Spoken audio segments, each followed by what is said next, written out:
Hello, I'm Lee Diffie and welcome to Rockingham Motor Speedway for round 15 of the Kart FedEx Championship Series. It's only the second time that the Champ cars have visited this 1.5 mile oval circuit, and Jeremy Shaw, it's good to be back. Oh, it certainly is. There's a great atmosphere here. It's a super stadium they built here at Rockingham, and everybody loves coming here. It's going to be fun. Let's talk about the most obvious thing, and the track is in good condition. 12 months ago there was a problem with some seepage and the track weeping, but everyone's given it the thumbs up this year. Oh, you know, the weather's been absolutely fantastic. 1 year ago that wasn't the case, was it? It wasn't too bad a year ago weather-wise. The track was in bad shape. They've done a lot of work to improve that situation, and that clearly the money has been well spent, Lee. And speaking of 12 months ago, it has been exactly 1 year since the Swede Kenny Brack was on pole position. He won pole yesterday and he's feeling good about things. And the difference being 1 year ago he won it because of it, by virtue of championship positions. He was a championship leader coming in here. Qualifying was rained out, so he started on the pole the easy way. This time he's done it the hard way. He was the quickest guy in qualifying, and a great effort by Kenny Brack and that whole Target team. In some of the rounds throughout the Kart FedEx Championship Series this year, we haven't seen that much passing. They've made some aerodynamic changes here to try and make it more conducive to better passing and a better race. What do you think will happen? I think it's going to be a very good race. You know, it is tough to pass here. You have to use the full width of the track here to get around here at an average speed of 215 miles an hour, which is what these guys are doing. But it is a very grippy track. It's a very good surface here, and there's more downforce on the cars this year. That'll help, and there's also a little bit less horsepower too, so that'll help as well. I think it's going to be a pretty exciting race. Fabulous atmosphere, and the fans really enjoy the Champ cars coming back to the UK. Now, it's not a new thing for the majority of these drivers to be in the UK and in Europe. A lot of them have a history here, don't they? Yeah, many of them race here at some stage or other in their career, and they're all, to a man, delighted to come back here. Well, it should be a great race. It's 211 laps. It's going to be a long, hard one, that's for sure. But before we get to that, let's hear from our pole sitter, Kenny Brack. He's with Andrew Marriott. So what's the strategy for tomorrow? Well, the strategy is try to get away first in the start and then keep that to the end. But you know, it's a lot of stuff that happens in these races. It's very challenging and all the way through, and pit stops and everything else. And so we'll have to wait and see. I hope that we have a good race set up, and if we do, then we should be looking pretty good. And you could do with a good result for next year, couldn't you, to get a contract signed? Yeah, I think that it would be good to do that. But you know, we have 5 more races to go this year, so I don't think we should think too much about next year before this year is over. It's a long race, so you have to, first of everything, you have to make it to the end. Third, of course, is a good place to start. It's not perfect, but it shows that we have a pretty good car for the race situation. This place is difficult to pass. It's going to be important to keep our noses clean. 500k race, it's long, it's more than 300 miles, and it's 4 pit stops. A lot of things can happen, so we have to, first of everything, make sure we make it to the end. Dario, pole was on for you, and then you got a bit squirrely in turn 1. Tell us about it. Yeah, I'm pretty disappointed. I think totally my fault. I was, made a very good first lap. We were flat the whole way around. Really, just the car felt good, and attacked turn 4, which was only the only big problem as I saw it. I was trying to minimise the amount of scrub in turn 1, the amount of lock that I put into the car, and I didn't use enough. I didn't use enough lock in the start of the corner. By the time I came to the middle, I had to give it a handful of lock to get it round, and I just the tyre just couldn't cope. So I think it was my fault. Certainly, up until that point, we'd already gained about 1/10 of a second on our lap, so we were looking very good. And the grid very close. We're up for a terrific race at Rockingham here, aren't we? It's going to be incredibly close. I think passing is going to be very, very difficult, but at the same time it is so close. So we're going to see the cars running in pretty close proximity, and it's going to be an interesting day's work. Darren, was that daunting or what? First car out there, you'd had problems in practice with the gearbox, and then you had to go for it. Yeah, it was a little bit. I just didn't know what to expect at all, just flying blind, and the guys are on the radio saying take it easy, build up slowly and things, but I just wanted to push, and another lap, and I'm sure it'd have taken a big chunk of time, and that was just testing for us as well. We got a few things on the car that we hadn't had a chance to test, and everybody else had been doing simulated qualifying runs like we were planning to do at the end of that run, but as you say, gearbox problems curtailed it. Just going to now look forward to that race. Yeah, being at the back of the grid, it's not the end of the world in this kind of racing. It's so long, and so many laps, so many pit stops, so many yellow flag areas probably it's going to happen. So we can probably tweak our strategy to take a few more risks. Yeah, everything getting ready here for the second running of the Rockingham 500.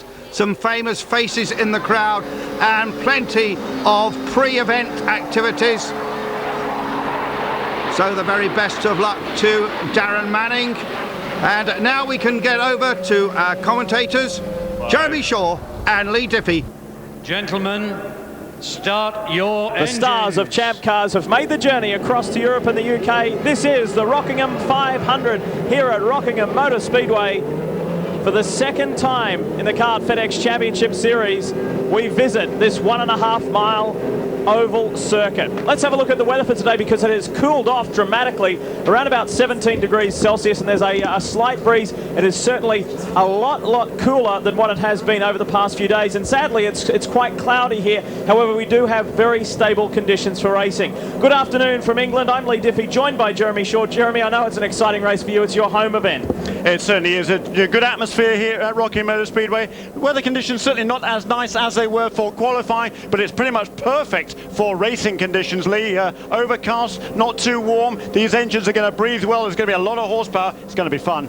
One of the big talking points this weekend has been the inclusion of a 19th car, and that is Team St George. It's a half and half effort, half English, half American effort, and the man heading that up, who we have with us right now, is Dale Coyne, who is the car owner. Dale, Lee Diffie and Jeremy Shaw here. Great to have you with us, and this must be an exciting time for you to be back on pit row. It's very good to be back here with the 19th car, and the car number 19 is Team St George.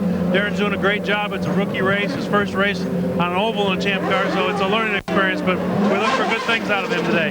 There was Jeremy Shaw. He's had a few problems in practice. Maybe just update us on that, and the fact he doesn't have much track time. Yeah, no, we had a gearbox problem in the long practice session yesterday, and we lost a few laps this morning, but he still was able to get in 32 laps this morning and scuff some tires in and get ready. So he's got a lot of laps around here in the stock car series, so we think his racecraft will come in quite handy today. All right, Dale, thank you very much. Best of luck to you and Darren Manning as we now take a look at the Drivers' Championship point situation. And as you can see, after 14 rounds, D'Amato still has a very commanding lead over Bruno Junqueira, and the local hero, who everyone is hoping can pull off a victory here. It would be his first oval victory. Dario Franchitti sits third. Carpentier needs to get another good result to stay up the top end, and Fittipaldi remains consistent in fifth. He does, but it is very close there in that middle order there amongst those guys. Franchitti easily could move himself up into second place. So could Patrick Carpentier with a good result here at Rockingham. Manufacturer points look like this. It's a great scrap between Toyota and Honda, and this race is as important as the four after it. So it's going to go right down to the wire between Toyota and Honda. The constructors' points, and Lola, we know they have a commanding lead, and it's a big race for Lola. It's a big race for Cosworth Racing as well, Jeremy. They're based not too far down the road. They are indeed, and Lola, of course, is in Huntingdon, England, certainly less than an hour's drive away, so there's a lot of people here from Lola this weekend. Cosworth, based just down the road in Northampton. Let's take a look at how they will line up for the Rockingham 500. It's his first pole since Rockingham last year. Can you believe that? Kenny Brack from pole, and Michael Andretti. It's Michael's best starting position of this season. Back to the second row, and this is the championship leader, Cristiano D'Amato. He finished on the podium here last year and gives himself a good chance starting from there. And Tora Takagi, that's his best qualifying result of this season. Dario Franchitti on the inside of row 3, his 110th start, looking for his 10th victory. Alongside him, Bruno Junqueira. It's only the 5th time this year he hasn't been among the top 5 in qualifying. On row 4 of the grid, Paul Tracy on the inside. He starts directly behind Dario Franchitti. Remember what happened last time out in Denver? They collided. Hopefully that won't happen today. Alongside him, from Brazil, Tony Kanaan. Back to row 5, and it's the all-players row 5. Alex Tagliani and Patrick Carpentier, and Patrick seemed to find something this morning. He was pretty quick in the morning warm-up. Back to row 6, Adrian Fernandez starts from position 11, and alongside him, Christian Fittipaldi. And the Brazilian hasn't been all that good in qualifying on the 3 ovals. He's missed the cut of the top 10, and he's done it again for the 4th time here this weekend. On row 7, Jimmy Vasser and Oriol Serbia. Both of these two guys struggled in qualifying yesterday. Jimmy Vasser a lot happier with the car in practice this morning. On row 8 of the grid is Shinji Nakano. He had a career best 3rd qualifying last time out in Denver. Way back this time, Scott Dixon. He tried both cars in qualifying, and the best he could do back on row 8. Back to row 9, and well, we know that Dario Franchitti is the local hero, but there'll be a lot of people cheering for Darren Manning in the Team St George Ford Lola. He starts his first ever Kart FedEx Championship Championship Series race alongside Mario Dominguez. And all the way back on the 10th row in 19th position, it is Michel Jourdain Jr. who had trouble with the car. It was pushing a lot, it was fairly loose. But while we say all the way back in 19th, Jeremy, there's only 7/10 of a second separating this field. There was. It's very, very close. In one of the first practice session on Saturday morning, most of the field covered by a couple of tenths of a second. The circuit here in Rockingham, very different kind of oval track, 4 distinct corners and 4 very different corners as well. Turns 1, 2 and 3 are easily flat out in the car, certainly in qualifying trim, and in qualifying turn 4 marginally flat out. Certainly in the racing though, they're going to be lifting off the throttle going into turn 4. Let's take a look at the circuit analysis as the cars come around. We'll be going green very soon. 19, it's good to see 19 cars, 211 laps. That equates to just a little bit over 500 kilometres. It's going to be a hard race today. It is. No shifts. They don't shift around here. They're flat out most of the way around here. They have to make a pit stop every 47 laps. As you see, a 2-stage pit speed limit, that's the one. Going out of the pits, it's 50 miles an hour all the way down pit lane, then going around to turn 1 before the racetrack, before they rejoin the racetrack, there's a second stage limiter up to 85 miles an hour. We are ready to go green, lead Iffy. They come into turn 4. This is the only place, as Jeremy said, that they lift. We are getting set to go. You hear communication from race control. They say we're set to go, so let's see the green. The pole sitter, Kenny Brack, gets a nice start. He gets the early jump as they all fall in behind. D'Amato thinks about the inside run on Michael Andretti, couldn't quite do it. Tracy has the inside run there on Bruno Junqueira as well, so a good clean start. And it's 3 abreast down, and look at the 2 players' cars, Antonio Canan down the inside there. Oh, look at that, Tagliani and Carponche absolutely side by side. I think it was Carponche's car that almost drifted up into Tagliani there. They're still side by side, coming down into turn 4. On the outside is Tagliani. Can he make a move around the outside of Tony Canan? Yes, he can. Great move by Alex Tagliani. What about that from the French-Canadian? Super stuff, and look at his teammate. Carpentier has lost 2 positions as he drops back. Well, they said we weren't going to see any passing here today. We've seen it right from the get-go. Alex Tagliani aggressive alongside his teammate. He pushes up hard. The difference beside the helmet, to look at those two, Tagliani is running the coloured maple leaf on the side, while Patrick Carpentier has the blue one on the side of that car. Looks at Serbia on the inside. Here comes Carpentier on the Spaniard, gets him. Serbia, spoke to him after the warm-up this morning. They put a little more downforce into the car. Look at that. There's a car.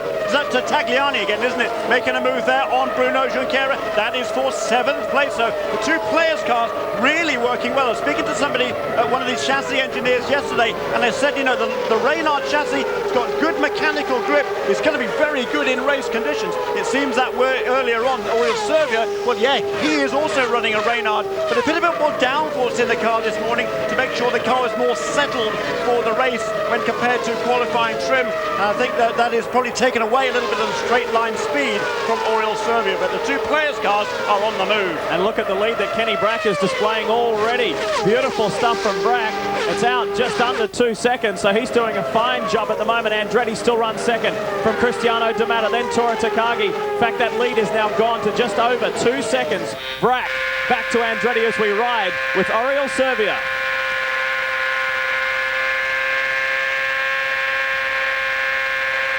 Listen to that. It is flat out racing. There we are. That's coming into turn 4. Just a little breathe of the throttle there to carry it down to the apex. On the throttle again, coming out. Now it's hearing going into turn 1. Just a slight breathe off the throttle there as well. Not quite flat out through turn 1. I think he will be flat out through turns 2 and 3. Yeah. The minimum speed on this racetrack, just over 200 miles an hour. Yes, that's the minimum speed. Nice crowd here at this one and only UK event in the 2002 Kart FedEx Championship Series. Incidentally, the new boy Darren Manning, back in the Team St George Ford Lola, maintains his starting position of, in fact he doesn't, he moves up one. He's gone up to 16th. And Christian Fittipaldi seems as though he's run into some problems. He does. He's off the pace, I think, is Christian Fittipaldi, dropping back there somewhat, and here goes Adrian Fernandez. This big group of cars here, but Christian is at the tail of the field, and Darren Manning is moving well indeed. He got past, I think he got past Jimmy Vasser that time around. Did he get past Jimmy? Yes, he did, yeah. Yeah, so Darren Manning really doing a splendid job here. Up now into 15th place. He's passed a couple of cars. He got past Shinji Nakano. Now he's got past Jimmy Vasser. There's the championship leader, Cristiano de Mata. It's all about just gathering points for the diminutive Brazilian. He has a very, very 50-plus point margin over Bruno Junqueira. He's got Toru Takagi right on him, the Japanese driver. As we mentioned at the top of the show, achieved his best qualifying effort this weekend of the 2002 season, that is. Starting from outside the second row. There's Andretti slipping through. Maintaining around about a 1.8 second, sometimes it goes out to 2 second margin between himself and race leader Kenny Brack.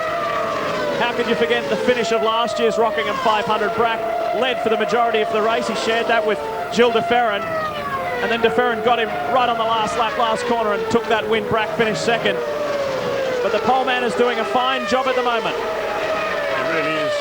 He's absolutely flying, is the pole man, Kenny Brack. Well, that gap was coming down just a little bit the last couple of laps.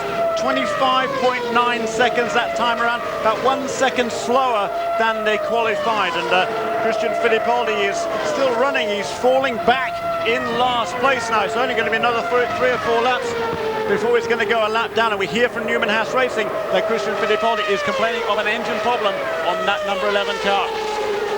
So it's Kenny Brack, Michael Andretti, Cristiano de Mata, Toru Takagi, the top 4 unchanged. Dario Franchitti running 5. His teammate Paul Tracy is in 6th, so he's gained just 1 position. Tagliani is 7th, Junqueira 8th, Canaan 9th, and Patrick Carpentier in 10th position. Scott Dixon has made some nice moves. He's made up 4 positions. He's come from 16th up into 12th. And Toru Takagi is edging ever so close to Cristiano de Mata. The Japanese driver is doing a good run. Certainly is. He's running very quickly there. In 4th place is Toru Takagi. Last time around, he's now he's all lapping about the same. The race leader, Kenny Brack, he's eased off his pace. The other guys are going quicker now. Last time around, Toru Takagi set the fastest lap of the race, 25.7. Paul Tracy, there's problems. There is problems for Paul Tracy whilst running in 6th position. You can see his hand, the button on the steering wheel, talking to the team, and it looks like his race is done. So Tracy is just crawling back. As you can see on the inside, this is coming down into turn 4 by the looks of it. He is trying to make his way back to pit road, pit lane. And whilst it was Frank Kitty who was out of the race early in Denver, it looks like it's Paul Tracy's turn here.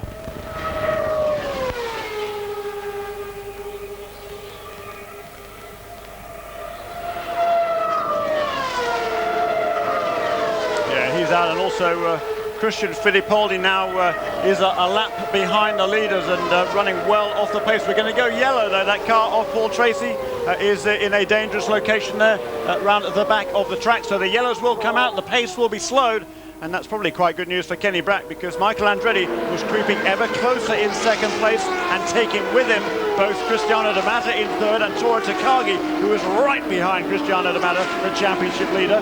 Toru Takagi in 4th place. Dario Franchitti also was keeping pace with that lot, rounding out the top 5. Alex Tagliani in 6th.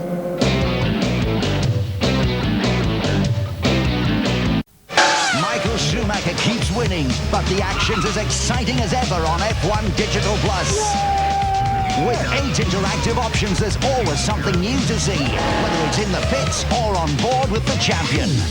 And at this year's Italian Grand Prix, you can expect a rousing reception for the homecoming Ferraris. Well done, everybody. The Italian Grand Prix this weekend, live and interactive for £12.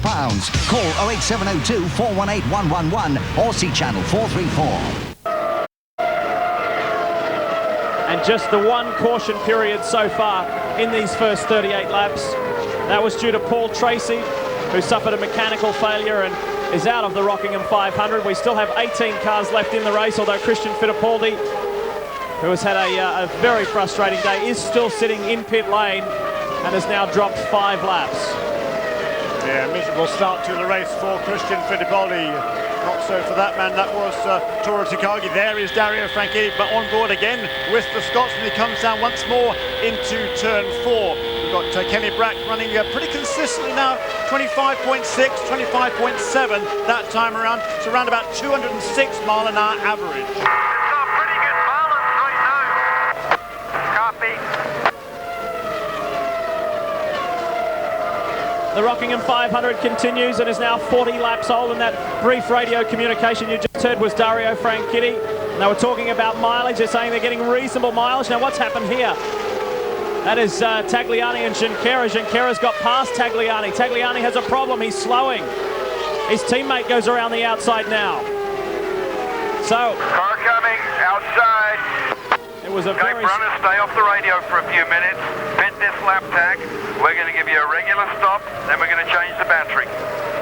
There you have it. That was Neil Mickerite. That was Neil Mickerite. They're the Vice President of Operations for team players. Then they're going to change the battery. So clearly a misfire of some sort for Alex Tagliani. It's just 2 laps before he has to come on pit lane. Oh no, it's not. It's about 6 or 7 laps. I'm sorry. Have to come in by lap 47. We're on lap 42.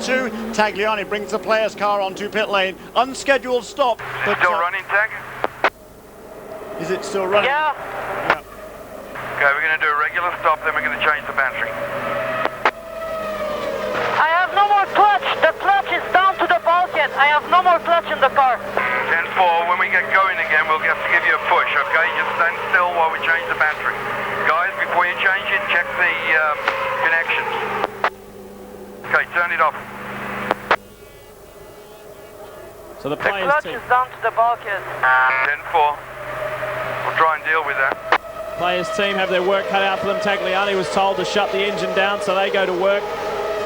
So the frustration creeps down pit lane from Newman Haas to players. Meanwhile, Brack is maintaining a lead. It varies, sometimes half a second, it creeps up towards a second. What are you seeing there, guys?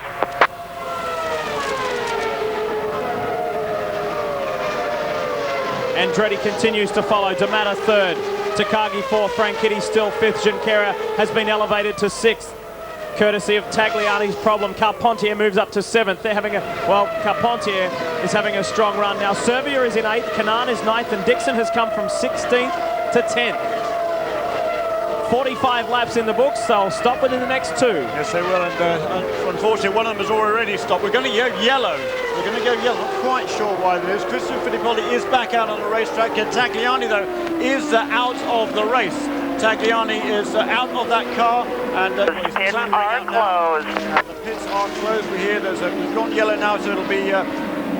This is to complete lap 46. We're on the 46th lap now completed. We're on the 47th. The pits are closed at the moment, and in that situation, then they race control, even though they have to pit by lap 47. If the pits are closed, they can wait one more lap before they have to come onto pit lane, because there isn't any fault of the team. So it's not really going to make any difference whatsoever to the outcome of this race. And there is Kenny Brack now. He's down now. He slowed the car down behind the pace car. I fancy they will probably open the pits this time around. We'll watch for that board on the back straight. I think they're still showing the red marker at the moment, so I believe the pits, no, there goes the green light. The green marker now is shown to the drivers. The pits are open. Here we come for the first round of scheduled pit stops, and Darren Manning and Adrian Fernandez are going to need less fuel than the other guys. If all goes well, they should be able to make up a few positions during this round of pit stops. They're going to have to take on less fuel. That takes less time. They should be able to get out on the track ahead of a couple of guys.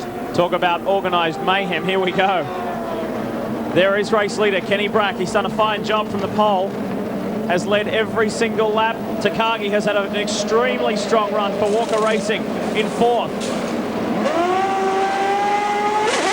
And on a track where it's hard to pass, like it is here at Rockingham, these stops are paramount to be efficient, fast, and effective. Let's go.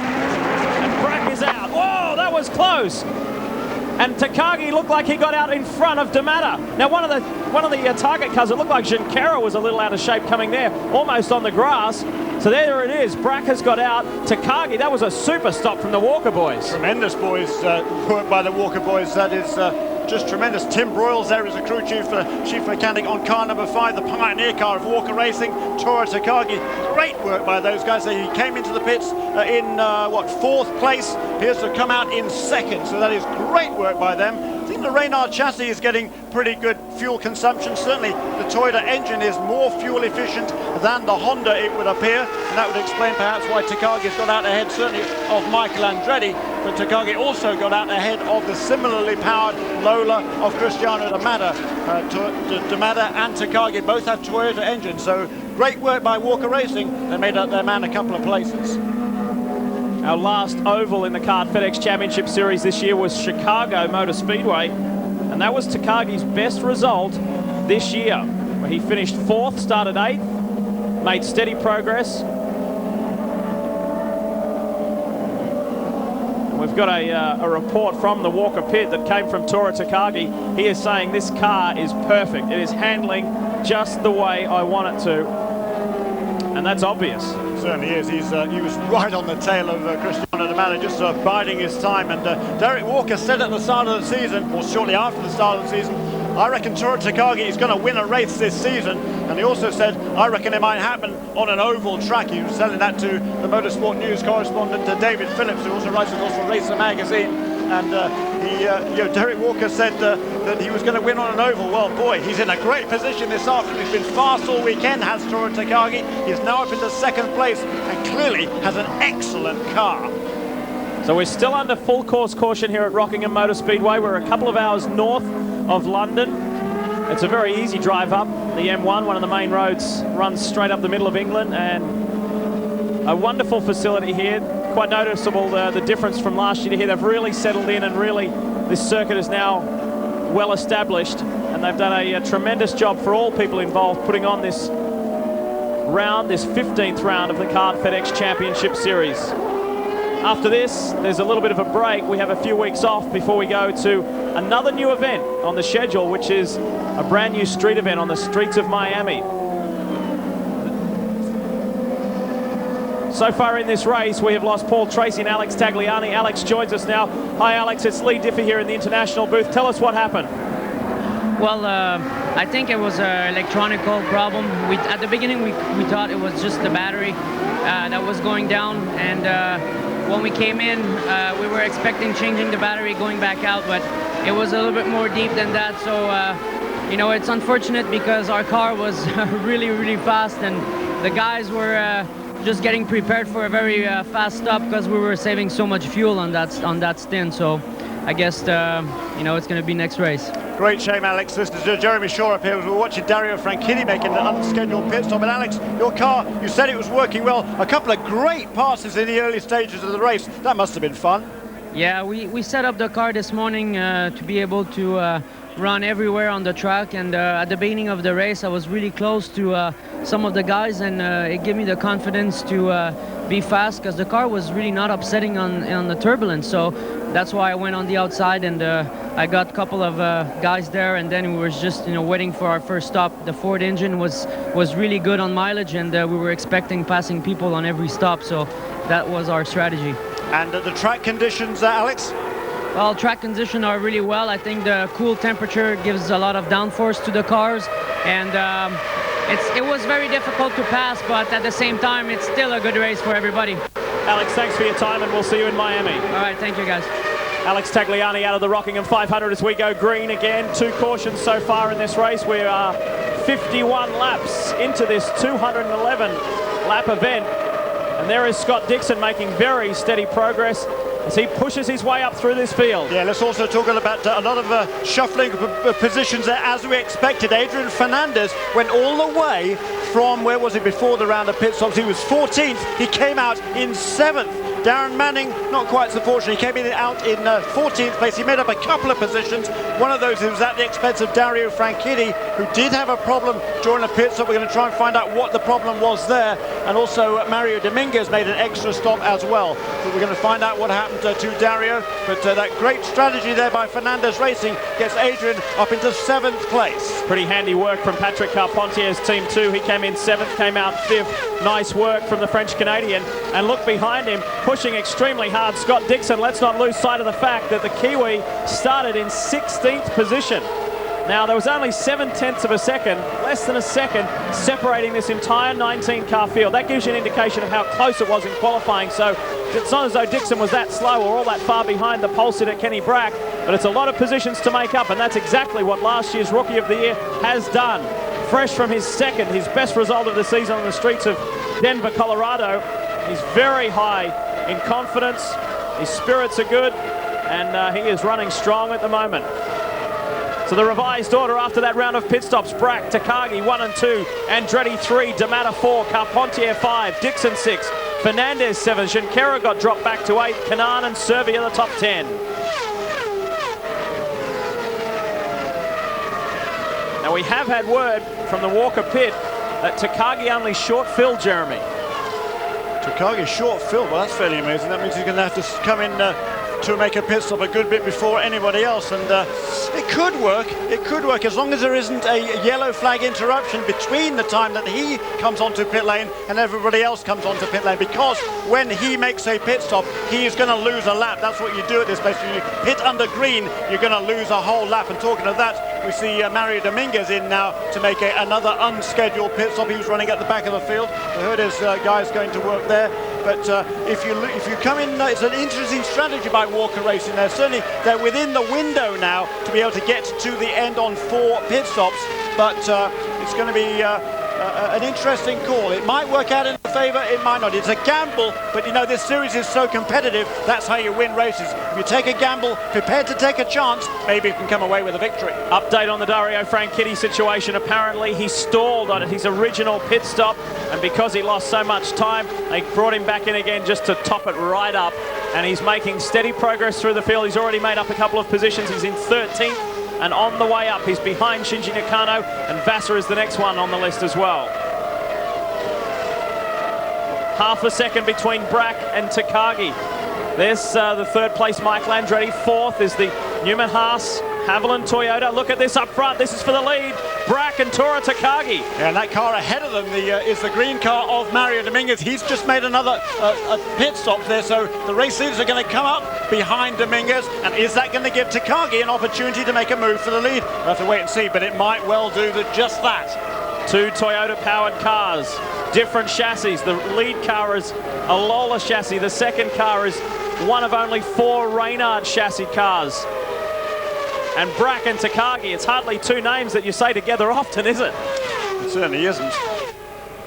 Kenny Brack has endured a very frustrating season, and this certainly will bring a smile to his face. They're very much behind Christian Fittipaldi there. And look at this, Takagi on the outside. That was the slow car of Christian Fittipaldi that was keeping well out of the way, down to the inside of the racetrack, and I fancy Christian will pretty much, I'm sure he'll park that car with a couple laps. There's no point in running around there off the pace. Everybody else is running at a very similar pace. They're all within 3 or 4 tenths of a second in terms of their best lap times in this race so far. I reckon Christian's going to park it very shortly. Yeah, he's already 18 laps down. And we focus on the battle for 1 and 2. And Michael Andretti has made a little ground on Tora Takagi. Yes, he has, and yeah, that's what happened. We've seen it every time we've gone green. It happened at the beginning of the race. It happened after that first caution. We're going to go yellow again now. Shinji Nakano, a heavy crash. Please stay low, stay low.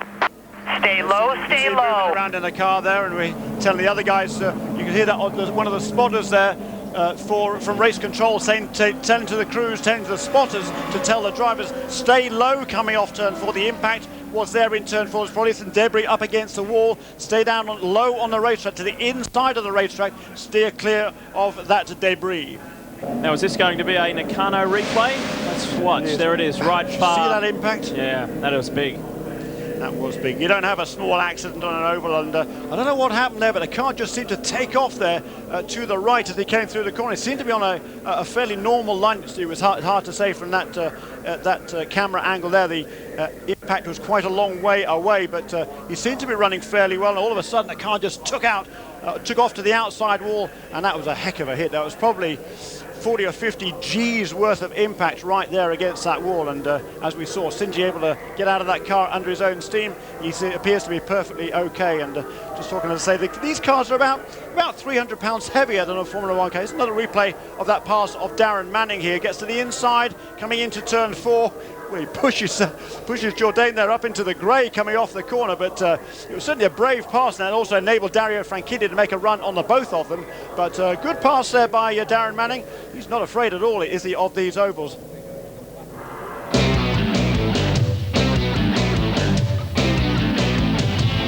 The yellows in this race. We go green again, and the next round of pit stops is not too far away. Look at this. Carpentier thought about making a move on Cristiano De Matta, but De Matta jumped to the inside very quickly indeed. Boy, both drivers have been incredibly aggressive today, but it's paid off. And Carpentier, who started back in 10th position, currently runs in 5th. He's halved his starting order and is doing a wonderful job. De Matta, who started 3rd, is just back 1 position. He is in 4th. And Kenny Brack has led every single lap of this race, all 70 of them. He wants to make up for that missed opportunity last year when Gilles de Ferran wrapped him up around the outside of turn 4 and took the victory in the inaugural Rockingham 500. Brack is looking to be a hard man to stop today. Another great restart there from Kenny Brack. He jumps away at the front of the field already. His first flying lap at 26.6. 1 second lead over the second place car of Tora Takagi. That's happened every time out. This time Takagi gets a little bit closer. The gap below 1 second that time. The gap back to Michael Andretti. Another full second. Michael 1.9 seconds behind the race leader. But if the pattern continues as it has in the early stages of the race, the first two might jump away a bit from Michael Andretti early on, and then Michael Andretti, as the tyres come up to temperature, the pressures come up, he will edge closer to that battle for the lead.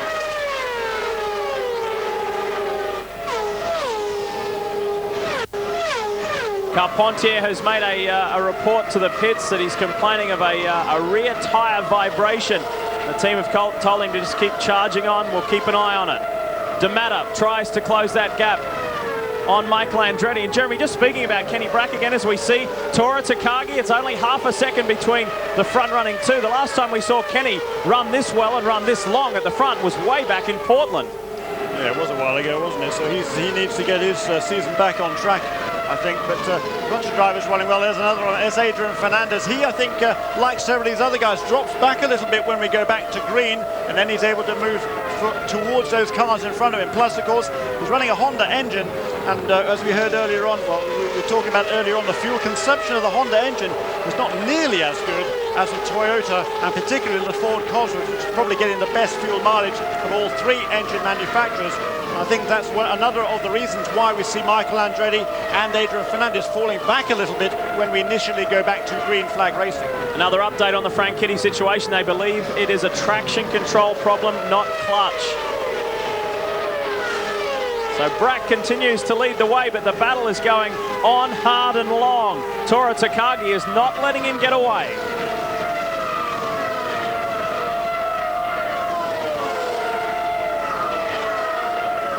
Top 3 are only separated by 1.8 seconds, so it's good close running at the front.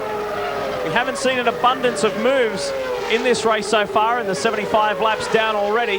We saw some good hard passing early on, particularly by the players pair of Alex Tagliani and Patrick Carpentier. We've had 3 yellow flag situations, 3 caution periods, 2 because of drivers and 1 because of debris down in turn 2. No report, no medical report on Shinji Nakano, but it was pretty obvious that the Japanese driver was okay as he got himself out of the cockpit of the car and hopped into the Simple Green safety team truck. And the other Japanese driver, Tora Takagi, there you saw a flash of him. He's in 2nd place. A couple of laps ago, he set the fastest lap of the race so far. So Tora Takagi is certainly flying along here. It was a 25.5, I think it was. Very good lap. And that's an average speed around about 208 miles an hour. So Tora Takagi has a very fast car. There is Tora in 2nd place. The Japanese driver has Formula 1 experience, of course. He's now 28 years old. This is his 35th Champ Car start. His best finish so far was a 4th place. He had that at Houston last year, also Chicago, also on the oval earlier this summer. Andretti has just radioed into Kim Green and said that he's worried about a tyre, one of the tyres going down, and Kim Green has reportedly just reassured Michael it's okay, it's just a faulty sensor. Yeah, when he's yeah. What a relief. What a relief. And you know, they have an alarm on these cars. They have a built-in tyre pressure sensors on these cars, and that relays the information generally back to the pit lane. Maybe Michael Andretti was feeling the car just not handling quite the way it was been before, but according to telemetry, no problem for Michael Andretti.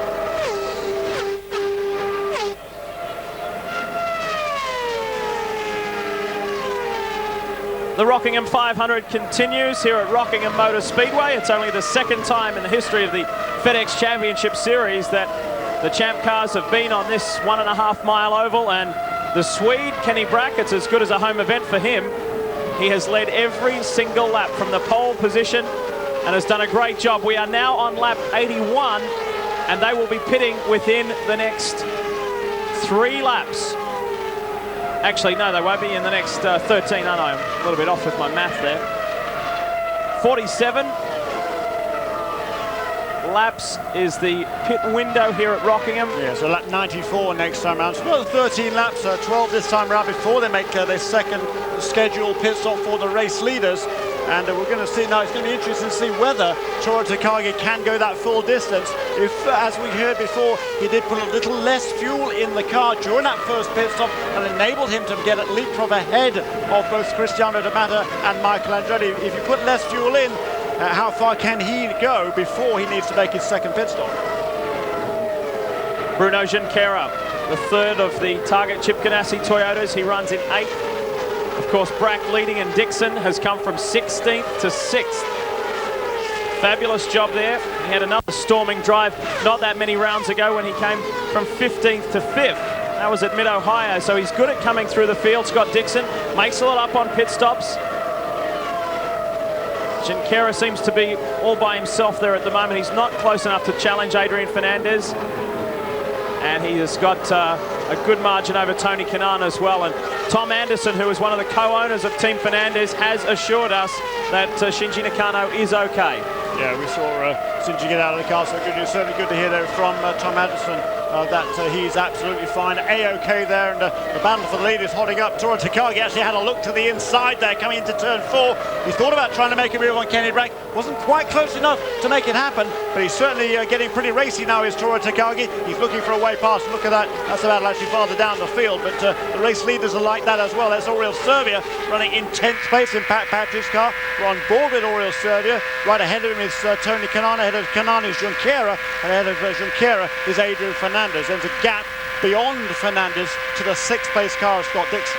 And for those of you that follow the Kart FedEx Championship Series very closely, you'll be saying, hang on a minute, wasn't Denver the 5th race for Aurel Servia? Aren't we meant to see Townsend Bell back in the car? Well, Pat Patrick and Jim McGee and the entire Patrick Racing organisation have decided that they will stay with the Spaniard for the remainder of the season. So at this point in time, it's unlikely you will see the Californian Townsend Bell back, who was set to test for Minardi in Formula One. And speaking with Servia earlier today, he said he is already in fairly heavy discussions with Patrick Racing for the 2003 season. I'm sure he is. He certainly wants to get a regular ride for the full season and championship again, like he did for the last couple of years, of course. And we're just hearing from the pits that Scott Dixon was complaining of a little bit of a push in the early stages of the race. So when he came in for that last pit stop, during which he made up several positions, he made a slight change to the wing on the car, just to give it a little bit more front end bite, a little bit more grip on the front of the car, make it turn into the corners with a little more alacrity, and that certainly is working a lot better for him now in this second stint. And Scott Dixon now, after qualifying, where was he on the grid? He was back in car number 44, was in way back in 16th place on the grid, but is now up into the top 6 and running well. Brack and Takagi, 2 Toyota-powered cars up front. The lead team is the Target Chip Ganassi organisation, and Walker Racing. And what a moment for Derek Walker. For those of you who don't know, Derek, and we don't get to see him all that much in TV interviews, etc., but Derek is a native Brit and has a lot of family and friends here this weekend, so a great weekend for him. Certainly is, and the Scotsman, of course, is Derek Walker. He's been over in the States an awful long time. He worked his way from a mechanic on the Formula One program for Team Penske to become general manager of Team Penske. Left that organization to run the Porsche team in Champ Car Racing. What was that, 10 or 12 years ago, and now after that he set up his own team, Walker Racing, and has run very well indeed. And his man now in second place, that's Michael Andretti. Michael is in third place now. 1, 2, 3 and 4, pretty much nose to tails. What about 10 car lengths between each of us? Brack, Takagi, Andretti and D'Amato. And we hear that Toru Takagi and Derek Walker is actually spotting for Takagi up at the top of the grandstand, and we think Toru Takagi is going to be in about 3 laps time, which is actually when everybody else has got to pit in any case, so 2 laps time, so maybe that's 1 lap before everybody else. There is Takagi really putting the pressure on Kenny Brack. Certainly is. The top 4 are bunched up. There's just 1.5 seconds separating the top 4. Brack back to that is Derek Walker communicating to Tora Takagi, informing him of when he must come into pit. 6 and ready. The man has had a very consistent race so far. Maintained his starting position of 3rd before the first round of pit stops, and now he's been 4th since that initial stop and has been very steady. Good, consistent lap times, stayed out of trouble. Pit, there he is. This is like, that's Derek Walker on the radio to Tora Takagi. Pit this time. So, if you did short fuel, it didn't cost him at all, because everybody now, all the race leaders, are on pit lane for their second scheduled pit stop. Great stuff here. Here we are. It's all on the pit lane. This is going to determine how this race is going to work out. In the meantime, Dario Franchitti, who made a later pit stop, will go past in the lead. Radio you can hear is for Takagi. Derek Walker talking.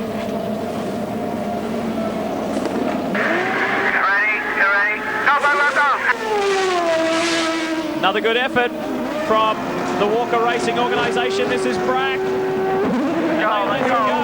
It's going to be close as he gets it sideways out of pit lane, and he gets out in front of Takagi, and D'Amato beats Andretti out. And look at that, Patrick Carpentier got out ahead of Scott Dixon, and Fernandez beat Shinkawa as well. Great stuff there. In the meantime, of course, Dario Franchitti is leading this motor race, and who is in second place? Darren Manning, a British 1-2. They made pit stops out of sequence with everybody else. They're a long way ahead of the rest of the field. Right, actually, they're a whole lap ahead of everybody else right now. There goes Franchitti again. Here comes Mario Dominguez, who is a lap down in any case. Then Kenny Brack. And we see Darren Manning is running right behind Michael Andretti, but he's a lap ahead of Michael Andretti. So Franchitti and Manning, one whole lap ahead of the rest of the field right now. Serbia won that little tug of war with Tony Kanaan. They're back in 13th and 14th, so that was a valuable stop for Oriol Serbia. Got out ahead, nice work. Are you okay, Jeremy? Are you composed? A British 1-2 at the moment? Relax. Yeah, great, isn't it? Of course, it's not going to last terribly long. Dario Franchitti, he made his last pit stop on lap 66. So he will come in again, 47 on top of that is, 113, isn't it? So he can go another 18 laps before he needs to make a pit stop. Darren Manning also came in around about the same time. So interesting strategy by these two. And if there is now a yellow within the next 16, 17 laps, those two guys are going to be able to make their pit stop under yellow, and they will not lose a lap. So they will still remain ahead of the rest of the field even after they made the pit stops.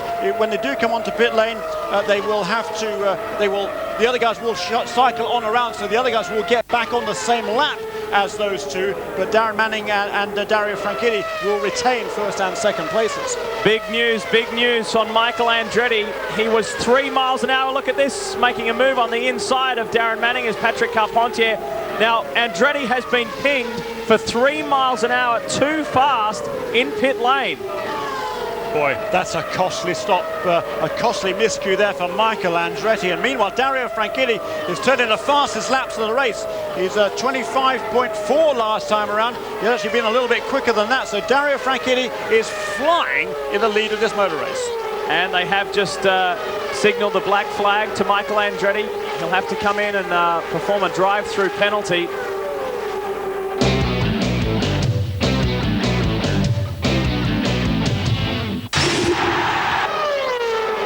Great shot of this fabulous venue here in Northamptonshire, the Rockingham Motor Speedway.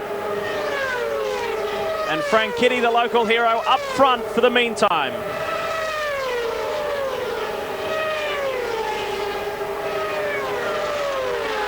Further back in the field, it's not where he'd like to be, but Jimmy Vasser has been very consistent today. Qualified a little further back than where he would like to be in 13th, and it's been as high as, I think, where he is now, 11th. He may have snuck into 10th momentarily, but sits 11th, very consistent in the Shell Ray Hall Ford as we ride with Dario Franchitti as he comes into the pits. It's a little bit earlier than he needed to, isn't it? This is lap 110 for Dario Franchitti. He didn't need to come in, I don't think, until lap 100. 14 by my reckoning, but maybe I miscalculated there. So Dario is on to pit lane. There he is. George Klotz and the guys going to work, and we've got to hope this time, Dario, you don't stall the engine. Let's see if the Scotsman can get out clean. Turn your pit lane control off. Engine back on. That is the team manager there, Kyle Moore, is saying turn off the pit control limiter. There's a limiter there to stop them exceeding the speed limit down pit lane, and when you press that button, the engine will not create enough horsepower to go more than 50 miles an hour, the initial stage on that limiter. And if you sometimes what that does, we saw Dario Franchitti fell foul of that limiter 2 years ago in Vancouver. When the wheels start spinning, the engine cuts out altogether and you stall the engine. That cost him a win in Vancouver, and that's what Kyle Moore was saying. If you turn that system off initially as you leave the pit box and then turn it on again once you're underway, you're not going to stall the engine. And Darren Manning, in his kart debut, leads this race as he comes up on the inside of Dario Franchitti. Now, apparently Dario was complaining on the radio about being held up. That's why they brought him in early, to get out of that situation, to complete his next mandatory stop. And that has allowed this young British driver, Darren Manning, to inherit the lead of the Rockingham 500. 112 laps into round 15, and Darren Manning, for Team St George, he leads for the meantime and has not put a foot wrong all weekend. Has been very impressive, has showed that he can handle himself, and this is looking back from Dario Franchitti, from one Brit to another. And Manning enters pit lane.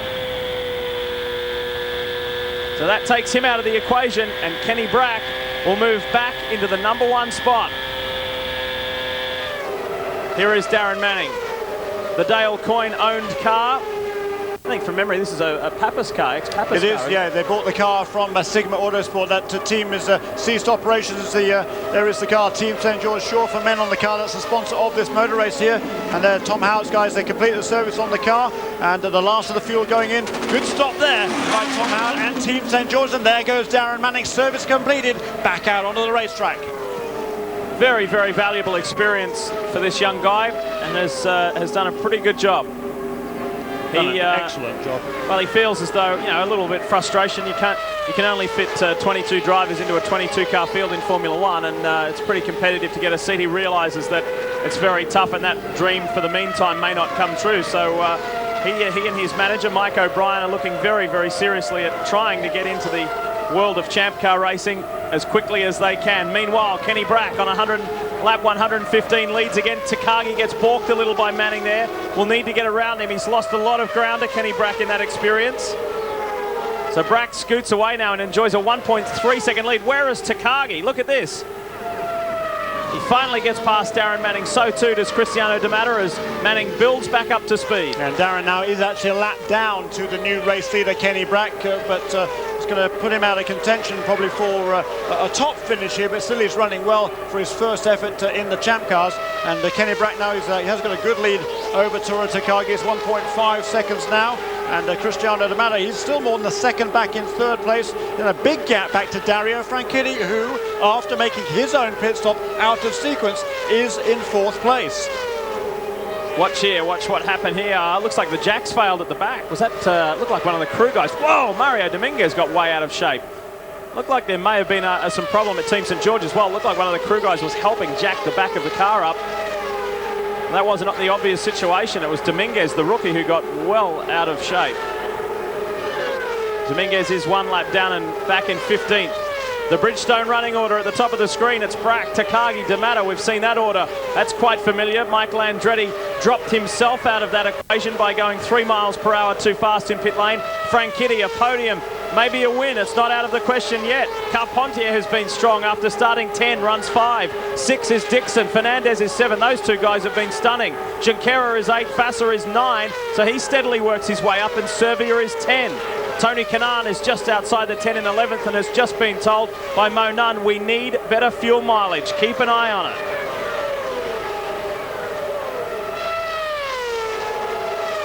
And Kenny Brack, you can't help but be impressed by the Swede. It hasn't been exactly a stellar year for the former Indy 500 winner. But this is more like the Kenny Brack of old, Jeremy. Yeah, it certainly is. Dominating has been his day really here at Rockingham Motor Speedway. He was very much the car to beat last year as well here on this track. He qualified here, of course, on the pole for both races. Last year, he qualified on the pole by virtue of the fact because qualifying didn't take place because of the track conditions. He qualified on the pole by virtue of his championship positions. He was a championship leader coming here to Rockingham, therefore he started on the pole, and he led for much of the race, but Gilles de Ferran pulled off that blinding pass on the very last lap to snatch away the victory. Well, Kenny Brack wants to make sure that doesn't happen this weekend. He's qualified on the pole legitimately, qualifying yesterday in perfect weather conditions here at Rockingham. Beautifully blue, sunny skies. He put the car on the pole again, and he's leading, not all the way, of course, this afternoon, because Dario Franchitti and Darren Manning both taking a run out in front, but he's certainly turning a good show here for the fans in Rockingham in England, and he's now 1.3 seconds ahead of Toru Takagi. Speaking of Franchitti, this is the helmet cam from the Team Cool Green driver. Coming out of turn 4, onto the front straight, into turn 1. And this is a very non-traditional shape oval. You hear us, and sometimes you hear various ovals around the world described as tri-ovals. I've heard a lot of the drivers call this a quad oval, Jeremy, because it's kind of a very odd shape, especially down in between turn 2 and 3.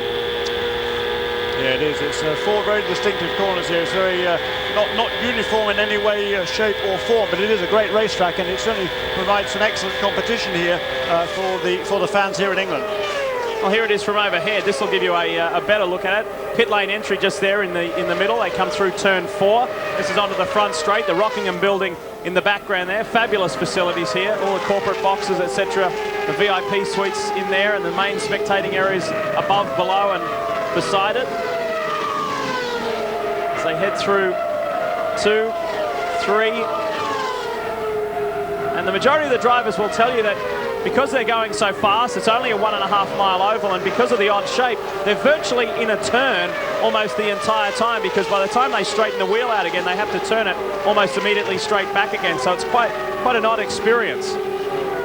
It's something very, very different in the Kart FedEx Championship Series. That's what makes this series so great. I think the variety, the competition, of course, but also the variety. And Kenny Brack now, he's remaining a respectful distance behind a couple of cars that are almost or on the verge of being lapped. That's Tony Kanaan and Michel Jourdain Jr.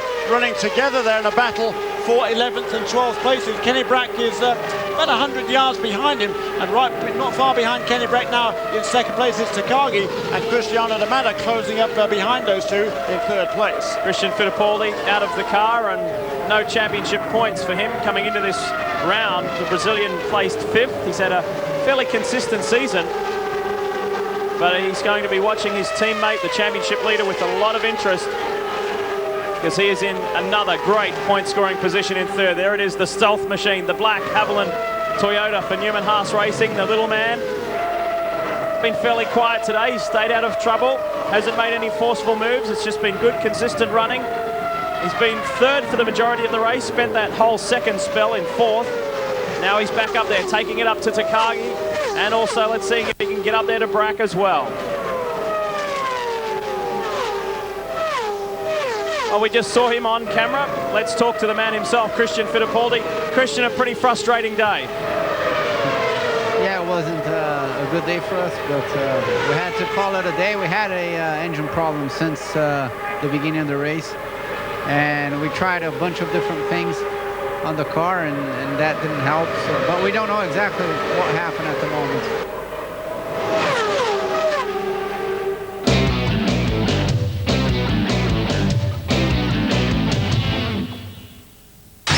Here the race leaders on pit lane. Dario Franchitti cycles back into the lead. Fernandez is already in and serviced. You can see Brack is in there. That's the first of the Ganassi cars. Here come the others. Patrick Carpentier. It's been a very strong run from the French Canadian. Some slight adjustment to the front wing there. Okay, wait. Okay, way you go. All right, way you go. Watch. And a little bit of a hesitation on exit there, but finally got going again. D'Amata's gone, bottom of screen. He's serviced, and look at this, side by side, Dixon and Carpentier. Here comes Junqueira. pretty hectic down that end of pit lane today. Yeah, very hectic down there. Look at that. Great stuff as they're coming out on the racetrack. Great view there for the fans up in that big South Grandstand there in turn one. There's Jimmy Vasser. He's just made a stop. Darren Manning now will find himself back in second place.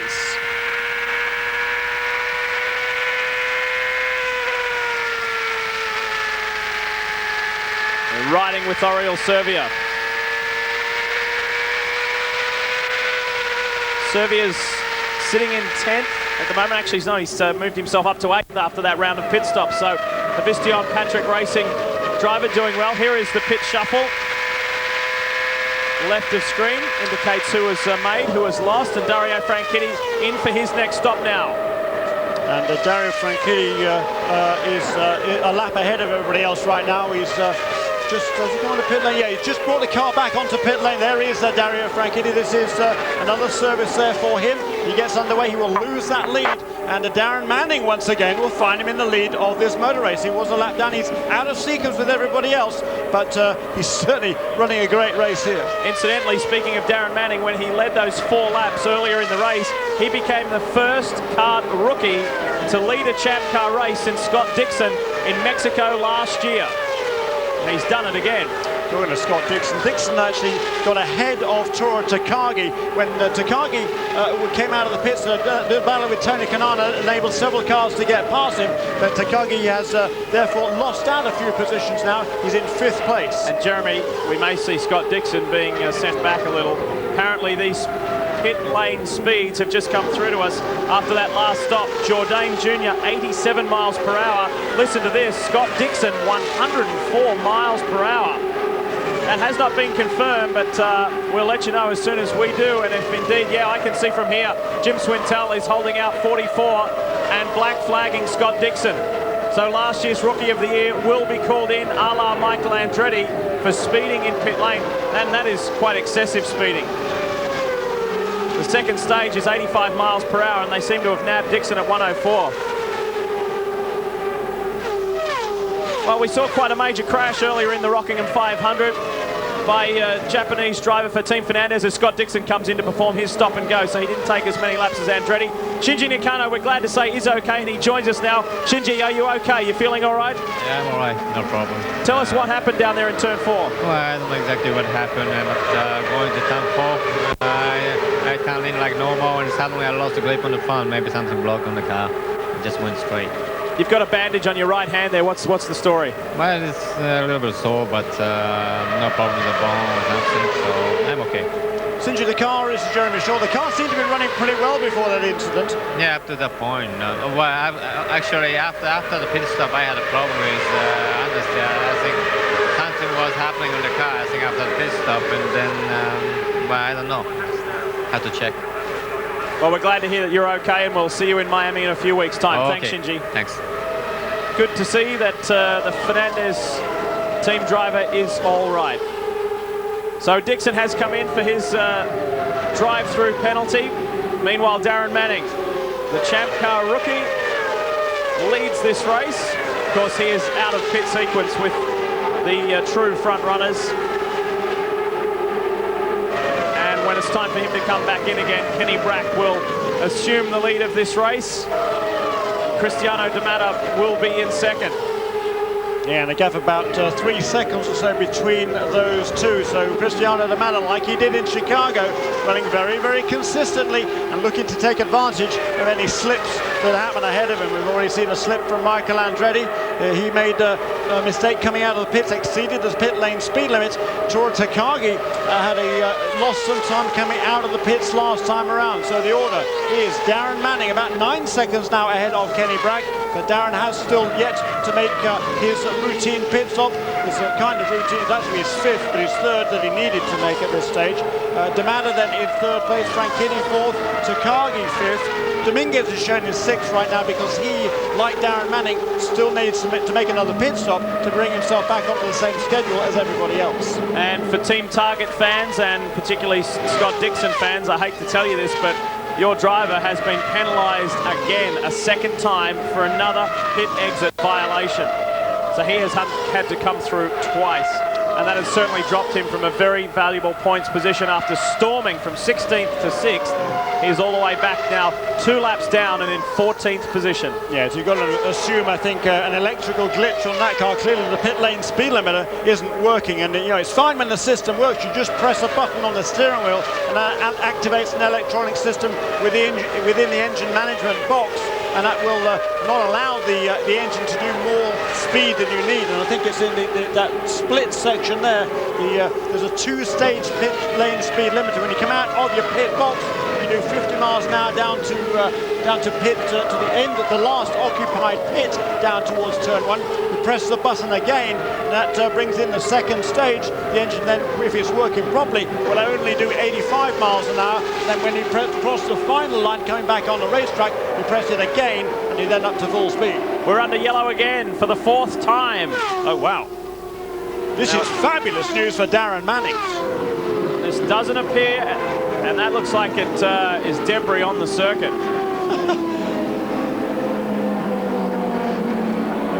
Debris on the racetrack we hear from Darren Manning. Is this a, dare I say it, a NASCAR yellow? We're in England here. We've got an Englishman leading the motor race, and we've got debris on the racetrack. But no, I'm being facetious there. There's Jim Swintal waving the yellow flag. And there's Darren Manning's car. I fancy the debris might be that right rear wing end plate on that car of Darren Manning.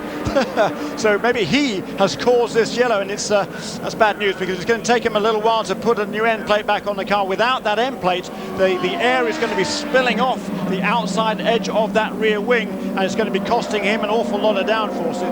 There is that piece of debris there with the CART Simple Green safety team being brought back to the pits. Great work there by the camera guys here from the BBC and Speed channel. But that yellow is good news, because it does mean, theoretically at least, that Darren Manning will be able to make a pit stop without falling off the lead lap. And by making it under yellow, there is a reason for that, because of course when you stop under green, take the pit stop, by the time you've slowed down, go back up to speed again, takes around about 30 seconds to come off the racetrack, make the pit stop and get back up to speed again. A lap time here is around about 25 seconds, so you lose more than 1 lap if you stop under green. But if you stop under yellow, it takes about a minute to get around here under yellow flag conditions, so you can therefore make a pit stop under yellow and not lose a lap. And that is exactly what has panned out now in Darren Manning's favour. If he had made a pit stop on schedule, he would have come out a lap behind the new leaders, and now he should be able to make a pit stop, assuming it doesn't take too long to fix that rear wing, and it actually might well do, but theoretically at least, that's why Dale Coyne and those guys pulled off that strategy. They wanted to try and get Darren out of sequence here, and maybe they can pull off some funky thing that will allow him to win the race. We probably won't allow him to win the race, but certainly great move there by Dale Coyne. He really is an excellent strategist, and he's the race leader now, Darren Manning, and he will be on the pit lane very shortly. And speaking of Dale Coyne, it's anticipated that he will be back in the CART FedEx Championship Series next year with a definite 1 and a possible 2-car outfit. So Manning leads, but has some work to do, and it's all looking pretty good for Kenny Brack.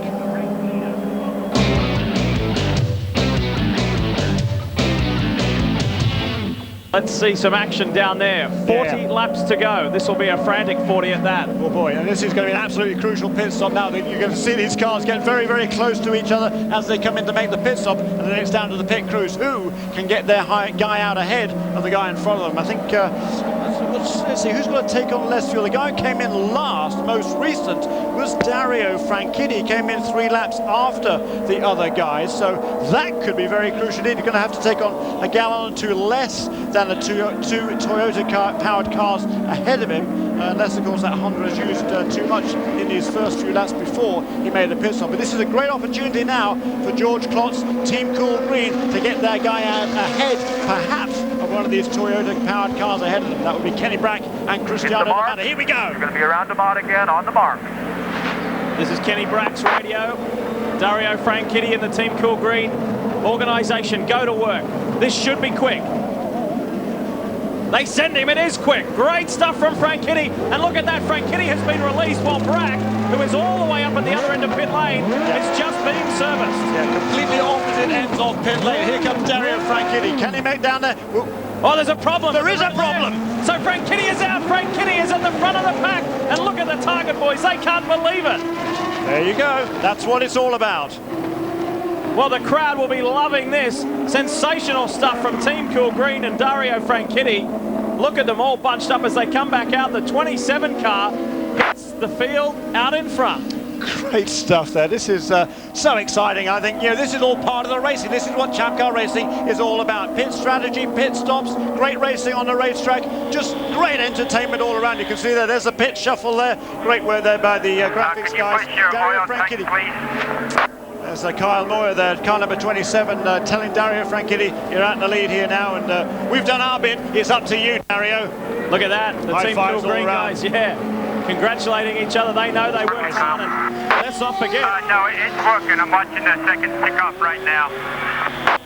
Let's not forget the trouble that Frank Kitty had earlier where he stalled the car not once but twice, and they believe that it may have been a traction control problem, so he has come back from adversity. Another big winner in that round of pit stops, Oriel Servia. Sensational stuff. He is up to 4th. Patrick Carpentier is up to 3rd. Nice work. And Kenny Brack, 9th place. Can you believe it? He comes into the pits in the lead and leaves in 9th. Absolute heartbreak for the Swede. I mean, he was bad enough losing this race last year on the very last turn of the very last lap. Now, the very last pit stop has cost him dearly. A lot of people believe too that, well, the round of pit stops and the strategy perhaps cost Brack a 3rd place and a podium. It could have been a Ganassi hat trick at Denver because he was consistently in front of D'Amato, and D'Amato just stayed there. Brack went on a different strategy and ended up finishing further down the order in 7th. Well, D'Amato just cruised to a top 3. So there is Brack behind Adrian Fernandez. That's 8th and 9th behind them. Let's watch this. Look to your left is Frank Kitty. Here comes Dario. And look at the gaggle of cars there, all side by side. Carpentier, Servia's in there, and D'Amato just pops out in front of them. Then Junqueira gets released, and Brack is the last to leave. And you can see that on the curve, you can see that, just talking about Scott Dixon's penalties earlier on, you can see that Kenny Brack can go out of his pit stall and just drive straight in front of him, and then the track comes around to his left, so he doesn't have to turn right at all to get out of his pit box. He can go straight. It's a shorter exit, and that was what cost apparently Scott Dixon earlier in this race. So absolutely tragically bad luck for Scott Dixon more than anything else, and somebody from CART frankly should have figured that out beforehand. If that was going to be a problem, everybody should have known about it, and so frankly should Scott Dixon's crew. I mean, you know, they're not blameless in this either. They probably thought, ooh, we got an advantage here, boys, and you know, they should have thought about the ramifications as well. So we're working our way back toward a green. The reason why this 5th caution is because Tony Kanaan is now out of the Rockingham 500, crunching the wall. He appeared to be okay. And Dario Franchitti is the new race leader. The guy who grew up in Scotland, raced karts, Formula Vauxhall. And that's actually an interesting point too there, Jeremy, because in his Formula Vauxhall and F3 days, he raced for Paul Stewart Racing, Sir Jackie Stewart's son. Sir Jackie Stewart was here yesterday, presented Kenny Brack with the Pole Winners Award, and this would mean so much for Dario to win his first oval race at home, and I'm sure that someone who would be thrilled for him would be Sir Jackie Stewart. Yeah, no doubt about that whatsoever. Sir Jackie really wanted to present that pole award yesterday to Dario Franchitti. And boy, yeah, if he could, the victory is what it's all about. Yesterday paid 1 point for the pole position. Today pays 20 points for the win. I think Kenny Brack has already, look at that. There's the that does tell the story of the entire race. Dejection amongst Target Ship Ganassi Racing. They know that that miscue down there has cost Kenny Brack almost certainly an opportunity to win this motor race. So the Simple Green safety team in the Toyota Tundra, they are up, cleaning up, doing a wonderful job.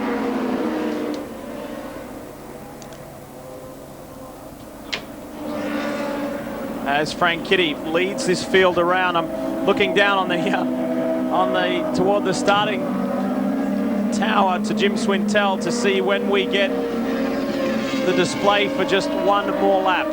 It won't be too far away.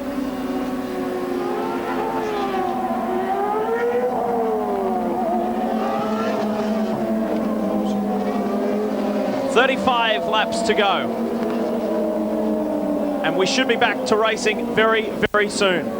Cristiano D'Amato, the championship leader, he's going to just bag so many championship points again and make it increasingly difficult for everybody else, including the new race leader Dario Franchitti, to catch him in this championship chase.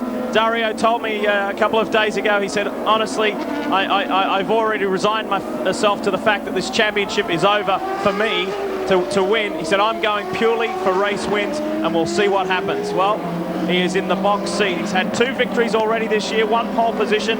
It's been a pretty good year for Dario Franchitti, but the costly aspect has been 7 DNFs. He is 3rd in the championship and 7 DNFs.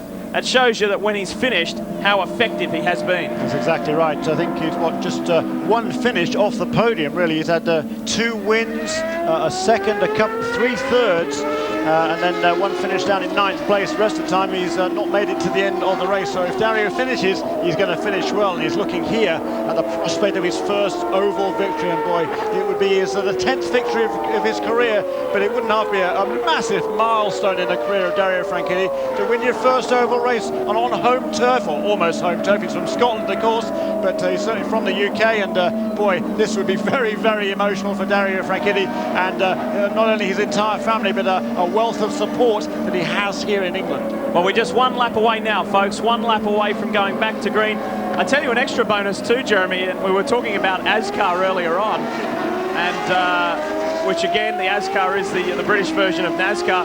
And Dario's good mate, Kevin McGarity, actually won the race yesterday. And Dario was thrilled. Dario's younger brother, Marino, was spotting for Kevin. And so if Dario could just make it complete today. Well, yeah, wouldn't that be sensational? I think actually Kevin won again today. I heard a whisper down there that Kevin had won again. So yeah, the Northern Irishman there, he's making a name for himself in the ASCARs, and now Dario Franchitti in the Champ Cars as well. And just trying to have a word with Mike Hull, who is the managing director of Target Chip Ganassi Racing. He calls a lot of the strategists down there in that pit, and Mike wasn't interested in talking to us at this stage about the problems for Kenny Breck during that pit stop, and that's probably pretty understandable. Look at Oriol Servia, placed 4th. Great sensational run from him. Great work. Here we are. We're getting ready to go green now. It'll be, 33 laps to go. Getting ready to go green, and Oriol Servia in 4th place. The race leader, Dario Franchitti. Let's do it. 32 laps from here. Great shot of turn 1 and Rockingham Motor Speedway. So it's Franchitti, D'Amato, Patrick Carpentier and Oriol Servia. Keep in mind, Servia started all the way back in 14th position and runs in 4th. So that's been a storming drive. Carpentier 10th to 3rd. So there's been some big movers in this field. Then it's Bruno Junqueira and Takagi, who has run as high as 2nd in this race, has dropped to 6th. Another quick note as well, Michael Andretti and Michel Jourdain Jr. elected not to pit during this caution. They're going to need to make a pit stop before the end of the race. They're hoping by not pitting now, they got themselves back on the lead lap. If there's another caution, then they can take on service and remain on the lead lap, and then they can go to try and battle for positions towards the end of this race. Watch the 2nd place car of Cristiano D'Amato. This is the player's Forsyth Ford of Patrick Carpentier, but D'Amato is looking menacing. There's half a second between Franchitti and D'Amato, 1st to 2nd. This is the Patrick Racing Toyota for Oriol Servia. And the Spaniard, his best result this year was 6th. All the way back when he still raced for PWR Championship Racing, and that was on an oval at Motegi in Japan. So the Spaniard, this is as good as his home race. He's got friends and family over from Catalunya. This would be a thrilling moment for him if he can hang in there in 4th, or even go 1 better and get a podium. Boy, wouldn't it just? And that same car with Townsend Bell at the wheel had a great run also at Motegi. He was running up amongst the top 3 or 4 there until he hit the wall in the late stages. So Patrick Racing has an excellent setup for the ovals, and we talked about it earlier on in the show. The Reynard chassis really does work very well indeed on this sort of racetrack. We've seen now 2 of them amongst the top 4. They're way outnumbered by the Lola racks, but Patrick Carpentier in 3rd, Oriol Servia in 4th for Reynard Racing Cars, Reynard Motorsport. They're grinding it down, 28 to go now, and Franchitti has increased his lead only by a couple of tenths of a second. It's out to 6 tenths now over D'Amato, and Carpentier maintains his 3rd.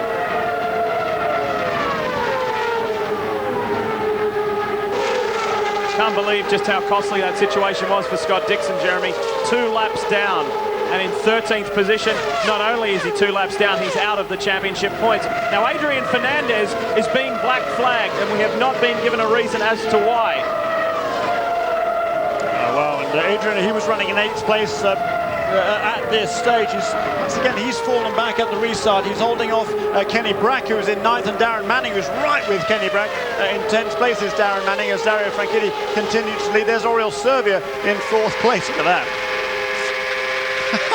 That's the foot cam in the pedal box of Oriol Servia's car. He's now going through, that was through turn 3. He's now in the middle of turn 3 there, absolutely flat out. Here he goes, coming into turn 4. Let's see what happens. Certainly doesn't come all the way off the throttle, does he? There's a blip in the throttle a little bit coming through turn 4, trying to get the power on into turn 1. Oh, just a little bit of a lift there. Yeah, you weren't flat that time, Oriol, but you're close to it. Plus a great shot. Car smoking, we hear. Is that? Yeah, I wonder where that is. We'll try and find out where that is. But you can see just how flat out it really was. We hear that it's car 19, Darren Manning, that the car may be smoking. We'll investigate that further. Just came past our booth then. It looked okay, certainly. He's fallen back just a little bit from Kenny Brack. I can't see any hint of anything coming off the back of the car. No hint of a vapour that time going through turn 3, watching at the far end of the racetrack. Servia is under attack. Bruno Junqueira, here he comes. The Brazilian throwing everything he's got at the Spaniard, and look at Tora Takagi. Takagi's in the mix now as well.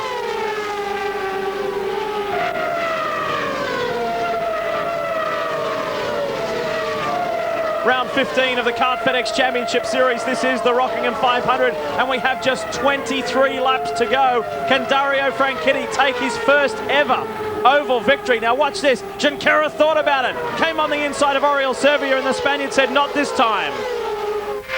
Good hard racing from 2 talented young men. We ride now with Oriol Servia, who sits 4th. This would be his best result of the season.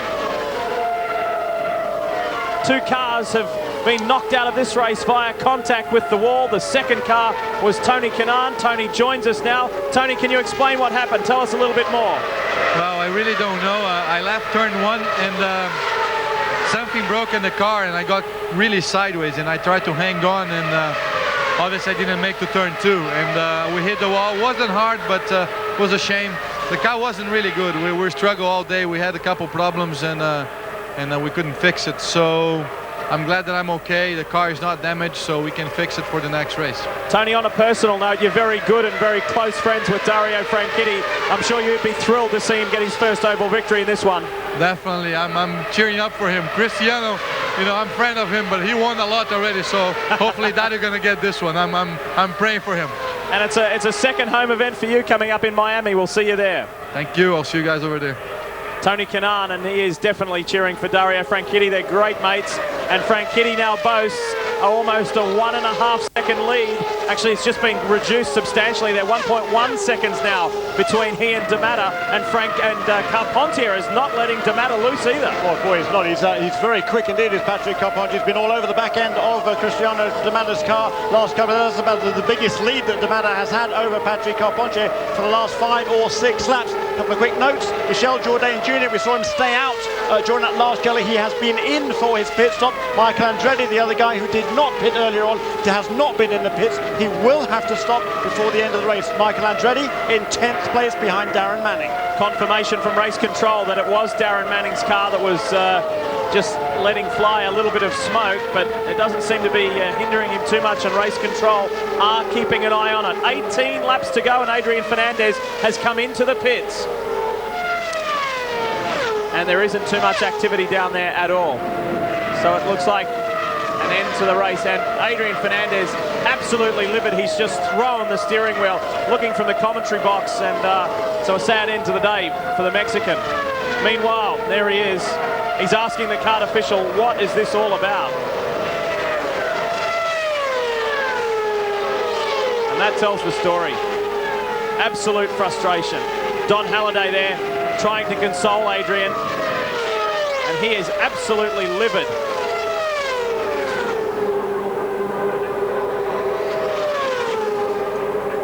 He's saying, tell me what this is for. Wow.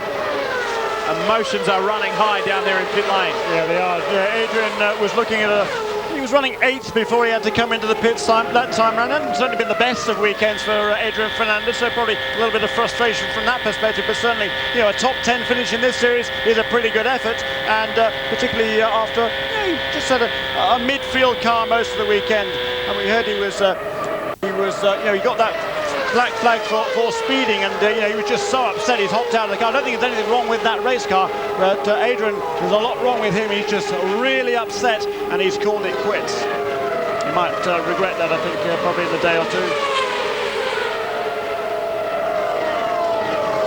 And apparently he was arguing with the team on the radio for quite a considerable amount of time, and the team said to him, Don Halliday and the gang said, well, it's your choice, you make up your mind. You can either come in and take the penalty, otherwise if you stay out they're going to stop scoring you, and you can see just how livid he is. But we are in the closing stages of this Rockingham 500, 13 laps to go, and so much to talk about. The race slipped from Kenny Brack's hands with an extended pit stop. There was a delay with the rear left tyre change, and he has now dropped to 8th position. Jimmy Vasser, who has been ever so consistent in this race, continues to surge forward. There is Jimmy in the Shell Ray Hall Ford. He's running in a good points position in 7th. But up front, it is all about Dario Franchitti. His lead has been reduced substantially. It's come down another half a second. Here is Franchitti, the black car, the Haviland Toyota of Cristiano D'Amato, running in a good, strong second. D'Amato is not giving up. D'Amato owns the fastest lap of this race. They're taking just 25 seconds to complete this 1.5-mile oval. They are flying, and D'Amato seems to be reeling Franchitti in. 6.5 tenths of a second with 10 laps to go. Next time they come across the start-finish, which is right now. We are inside the last 10 laps here at Rockingham. Dario Franchitti, his last win was at Montreal. His first win this season was at Vancouver. It was an incredibly emotional time and experience for Dario, because all of his good friend, the late Greg Moore, all of Moore's family were there. And on the podium at the end, Dario looked towards the sky and said, "This one's for you, Greg. I've been waiting so long to do this." Well, I'm sure that this one today would be for all of the people who got this young man's career off and running many years ago. A former karting star in Scotland, competed for several years in Formula Vauxhall, stepped up to Formula 3, and then went on to the FIA International Touring Car Championship, the DTM Series in Germany, made a name for himself there, and then made his kart debut in the late 90s, and has been on a rapid climb to stardom ever since. But look at this, it's maintaining about 6 tenths, 7 tenths of a second, Franchitti to D'Amato, and the Scotsman only needs to hang in there for another 8 laps. Across the start-finish line again, make it 7, and look at the dejection, the frustration, the disappointment. Target Chip Ganassi, the Brack segment of that team know that a win has slipped from their hands. Oriol Servia, what a tremendous drive. There's George Franchitti, that's Dario's father. And boy, the heart rate would be pumping. The heart rate would be up, look at him. He's a great guy, he's a lovely man, and totally supports his 2 sons, Dario and Marino, in their racing. He's always there at the events. And Franchitti's mum, Marina, would be here as well. His younger brother is also. A great family moment for the Scottish team, for the Scottish gang, I should say. So just 5 to go now here at Rockingham. It looks pretty much like the podium set. And Carpentier will be thrilled after qualifying back in 10th to be up there with 3rd. He lost his teammate Alex Tagliani early in the race with an electrical problem. And Takagi, what happened to Tora Takagi? He just got slightly off out of sequence with the pit stops from the lead guys when he was running in 2nd. Came in a little earlier than everybody else. We've got someone slowing dramatically there on the inside of the track. May have been Michael Andretti, who's down a lap further back in 10th, who was also a front-running car. What about the stunning performance from Darren Manning, the British rookie? He is running 9th in his first ever Champ Car start and is the last car on the lead lap. Tremendous performance from he and Dale Coyne and the entire Ray Mallock Dale Coyne Association. Some of the faces down there in Team Green, they know just how significant this is. Frank Kitty has been a big-time name in kart for many years, but it's always been on road or street courses. He has never been victorious on an oval. He's come close many, many times, but has never converted. Well, he is just 2 laps from achieving that. Further down the order, Junqueira is still chipping away at Servia for that 4th. Takagi is 6th, Vassar is 7th, Brack, Manning and Andretti rounds out the top 10. Michel Jourdain Jr. will score points again, and Scott Dixon has come up into the final point position. You heard there on the radio, Dario Franchitti's team saying last lap, the Bridgestone running order will give you the final lap order. But this is the only car that matters. Franchitti, 3rd in the championship. He'll edge closer to Bruno Junqueira. He won't overtake him though.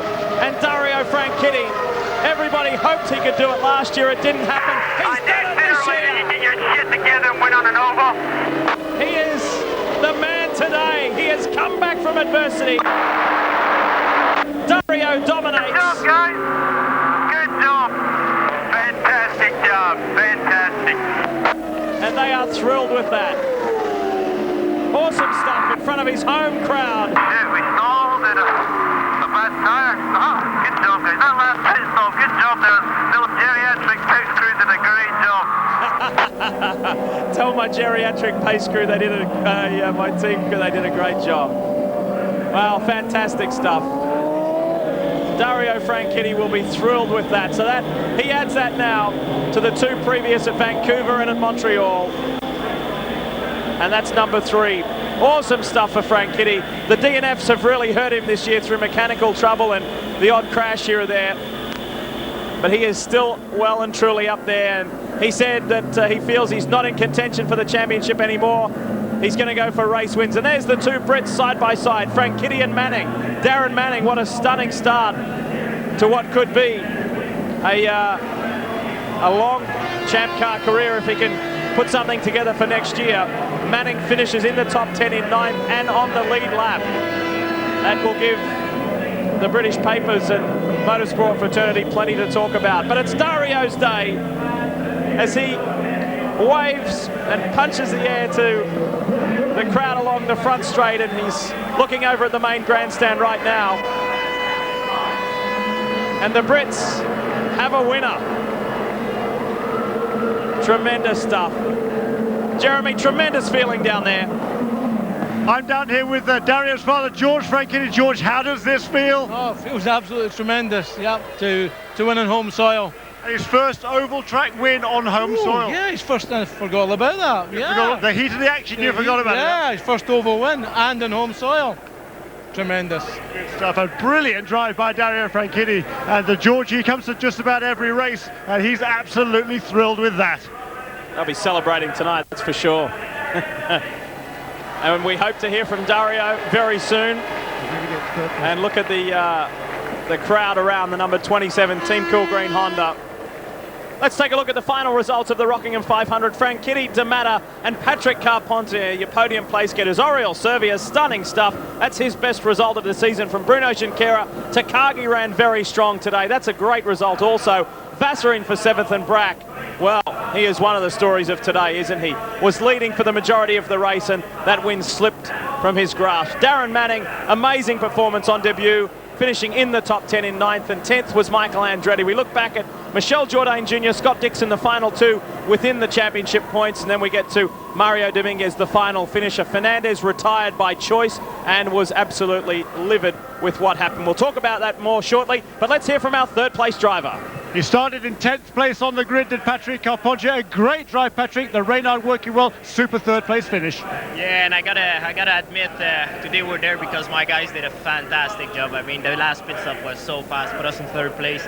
that I just had to stay there. So it was, I lift my hat to these guys. I owe them a beer or something tonight, but they did a fantastic job. A proper English beer, huh? Yeah, that's it. We'll go to an English pub. Now, just after that final restart, Patrick, it looked like you had something for Cristiano D'Amato. Yeah, it was really close, and I was trying, but it's tough to pass. And when you go, I didn't want to go offline because I did earlier, and I lost a couple of places because the car got really loose. So I said I'm going to try it, and I tried it, but I couldn't get by, so it's too bad, but it was fun. And then after that, he seemed to pull away a little bit, but you just settled for third at that stage? Yeah, I was trying hard, and I was succeeding to catch them back a little bit, but Michael Andretti came out of the pits and was right in the middle of the corner when I went around, so I had to do a big lift, and then I was done. That was it. But good news, Patrick, and things looking good for next year as well, huh? Yeah, very good. I think I'm going to be in kart, and I love it, and it should be good next year. Superb. Patrick Carpentier, third place finisher here in the Shore for Men Rockingham 500. And we hear that negotiations may not be done and over with players. But it'd be great to see him remain in that team. Great to hear from Patrick Carpentier, and congratulations to the French-Canadian. A very, very solid performance and a good drive. Good championship points in the bag as well. Patrick came into today's 15th round fourth, only 5 points behind Dario Franchitti. And boy, it's going to be close there, that battle for second between Junqueira, Franchitti and Carpentier, because they all finished well today. But no one finished better than Dario Franchitti. It was truly Dario's day. There from Father Phil DeRay, and Dario, boy, what does this mean? Your first oval track win on home soil. The first stop, I didn't think it was going to happen here. I can assure you, the car felt great, but you know, we just had the stall and then the tyre going down, but God, it feels great. Now, what happened there in those pit stops? We couldn't get out. I don't know if it was a clutch problem. I thought it was a traction control problem, but we turned it off. So I think it was a clutch problem. It was all the way in the limiter trying to feed the clutch, and it just wasn't going. But the car was awesome. You know, it looked like you remember 2 years ago at Vancouver when that pit lane speed limiter cost you a victory there. Was it the same sort of feeling? What were you thinking? What was going through your mind when it stalled? I did comment on the radio, yeah, I think it cost us another one, but you know, everybody hung in there all day. Kyle Moyer kept working. He said, don't worry, we can do other things. But, you know, we're looking good. The car was great. The guys in the pit crew, that last stop, I haven't given them a lot of stick this year, but their pit stops, that last one was dynamite. And super strategy as well. You were slightly off from the other guys in the lead pack, and it paid off, didn't it, Dario? Yeah, well, Kyle had to come up with some quick thinking there because we were in trouble. Kyle and Scott just crunched the numbers and got it done. Superb. So Dario Franchitti, the 10th victory of his career here on home soil at Rockingham Motor Speedway. And there's Kevin McGarity there as well, and that's his mate who is racing in the ASCAR series. And so they've both enjoyed the winning feeling this weekend. Sensational stuff. Someone who was very, very, very, very quiet all day, but he has just done the job again. Points-wise, let's take a look at it. And the man I'm talking about is Cristiano D'Amato. The kart FedEx Championship Series point situation after 15 of the 19 rounds. D'Amato still has an incredibly comfortable lead, and Franchitti has leapfrogged Bruno Junqueira. So he moves back up into second, and Patrick Carpentier edges closer to Junqueira for that third spot. So Junqueira pushed back to third. Fittipaldi remains in fifth, but Michel Jourdain Jr. now only 4 points in arrears. Tracy, no points today, and Michael Andretti, who finished in 10th, he picked up 3 championship points.